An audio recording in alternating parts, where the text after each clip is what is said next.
Welcome to the very first installment of what I'm calling What If. I'm going to focus on questions. Actually took some notes, and so I can keep this short, because it's a lot quicker to ask questions than it is to give answers, because answers are sometimes just not even good.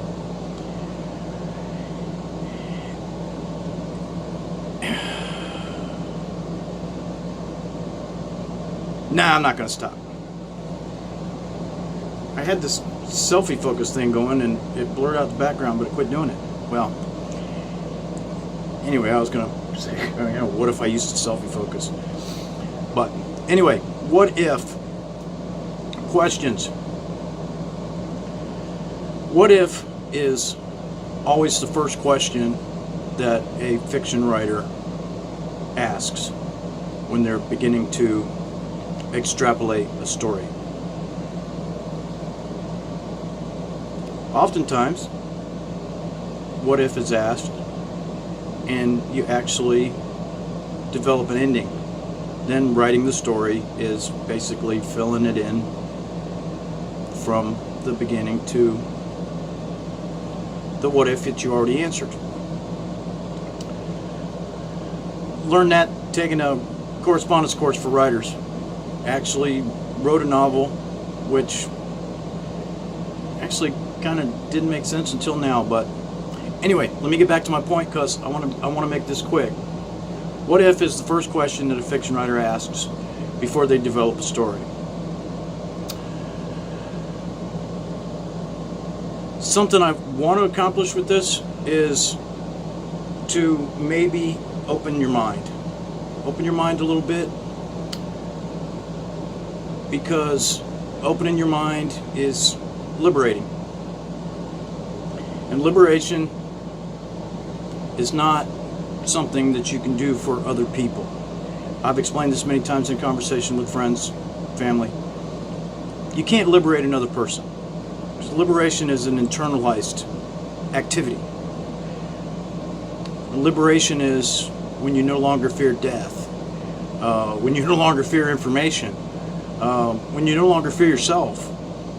Liberation is not necessarily the lack of fear, but it's the courage to defeat fear. That is liberating. And you can only liberate yourself. We can only liberate ourselves.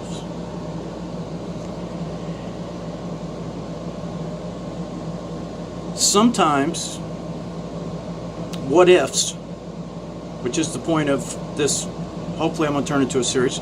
You're welcome to leave comments if you've got what ifs that you'd like me to explore. Not going to say I'm going to give any answers. Might have an answer or two, or at least a speculation. But sometimes certain what ifs are never asked because they're blocked by idealism. So, this is actually going to be a practice in self-doubt. And I think I mentioned doubt in one or two of my other videos, because I believe doubt is very important, especially self-doubt. Questioning your own mind is the most important question that you can ask, because questioning your own mind is a practice in personal development. You only grow when you question your own mind. Accepting other people's answers, accepting idealism, assuming everybody else is wrong, is actually self-defeating. And in a way, it is still self-determined, but not really, because unless you actually question your own mind, you're not self-determined. You're actually determined by outside, external forces, environmental factors, and so on. So, in order to keep this brief, here's a few questions.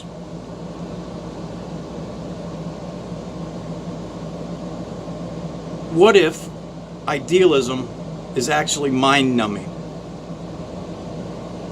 What if idealism is only a shortcut to thinking? What if idealism just sounds right and we simply surrender to it? What if certain ideals simply help us to avoid self-criticism? So much easier to criticize everybody else.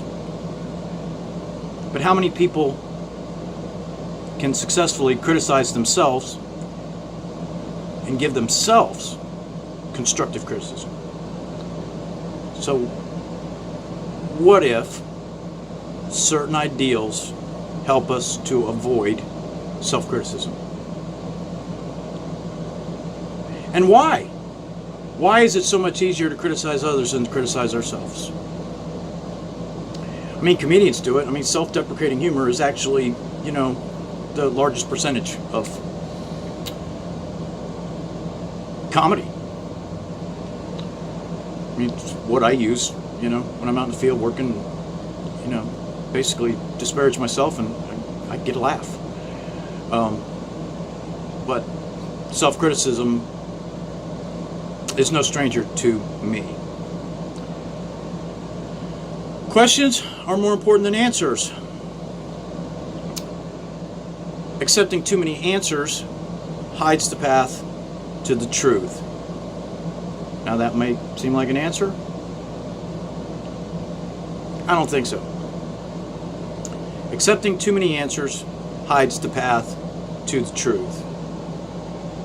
Too many questions cannot fail to expose the truth. What if?